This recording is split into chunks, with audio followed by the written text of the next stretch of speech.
Međunarodna je pak javnost bila iznimno potresena sudbinom Dubrovnika, grada muzeja, jednog od bisera svjetske kulturne baštine. U ratu je ukupno ubijeno i ranjeno 30.000 Hrvata, a oko pola milijuna ih je privremeno izbjeglo iz svojih naselja.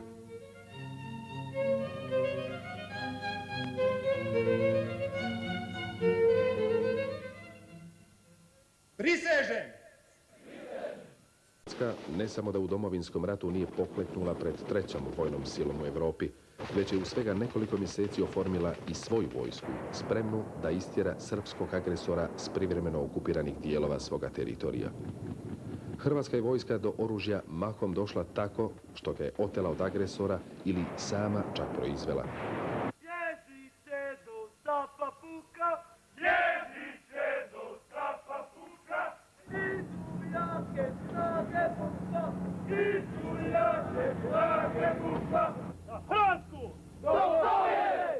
Radi sprečavanja daljnjih krvoprolića, hrvatske su vlasti prihvatile dolazak mirovnih snaga Ujedinjenih naroda, dokazujući da su za miran rasplet jugoslavenske krize.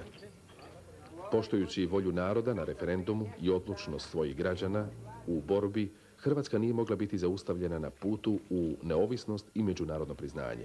15. siječnja 1992. godine bio stoga datum njenog političkog trijumfa. Toga je dana popis država koje su diplomatski priznavale Hrvatsku dosegao brojku od 31 zemlje, uključujući i sve članice Europske zajednice.